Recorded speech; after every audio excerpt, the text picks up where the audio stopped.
What if I told you Christmas in America was once banned and later became one of the most powerful cultural forces in U.S. history? Before we begin, take a moment to relax. Put everything else aside. Take a deep breath, clear your mind, and imagine yourself traveling back in time. This is not just history, it's a story meant to calm you, focus you, and gently pull you into another world.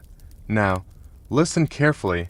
Today, Christmas in the United States means glowing lights, decorated trees, family gatherings, gifts, music, and a spirit of generosity that fills cities and small towns alike. But Christmas did not always look or feel this way in America.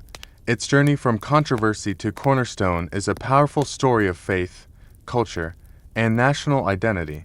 Christmas began as a Christian celebration marking the birth of Jesus Christ.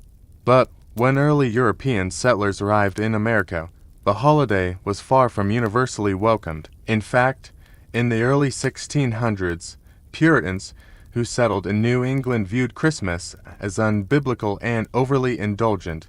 They associated it with excess, disorder, and old European traditions they wanted to leave behind. From 1659 to 1681, celebrating Christmas was actually illegal in parts of colonial America, including Massachusetts. Anyone caught celebrating could be fined. For many years, Christmas passed quietly in the colonies. It was not a major public holiday, and for some Americans, December 25th was treated like any other workday. Meanwhile, in other parts of the world, Christmas traditions were evolving. Customs like gift-giving, caroling, and festive decorations were slowly taking shape. Everything began to change in the 19th century. As America grew, so did its diversity. Immigrants from Germany, England, and other European nations brought Christmas traditions with them. The Christmas tree, introduced by German immigrants, became a powerful symbol of the season. By the mid-1800s, decorated trees were appearing in American homes, especially in the Northeast. At the same time, writers and artists began reshaping how Americans viewed Christmas. In 1823, a poem titled A Visit from St. Nicholas, better known today as 'Twas the Night Before Christmas, was published.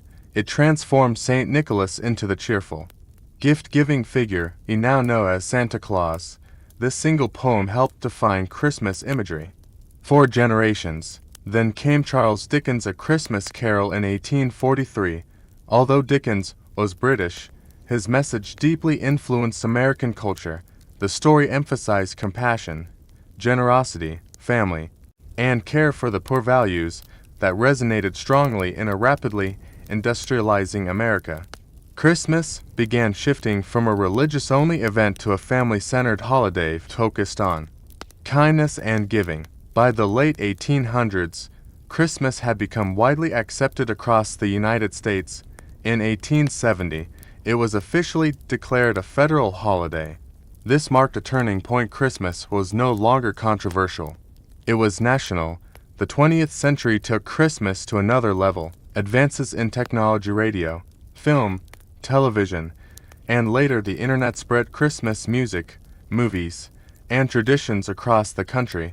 Classic films like It's a Wonderful Life reinforced the idea that Christmas was about hope, community, and second chances.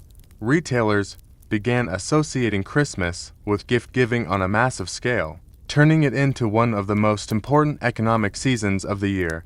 Yet even with commercialization, Christmas in America never lost its deeper meaning. During times of war, economic hardship, and national crisis, Christmas became a moment of reflection and unity. Soldiers celebrated it overseas. Families held onto traditions for comfort.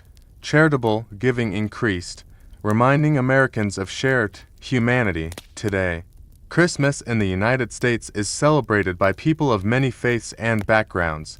For some, it is deeply religious. For others, it is cultural. But for almost everyone, it represents connection, generosity, and hope. History isn't something left behind. Every December, America lives it again. Subscribe to my channel for more powerful history stories.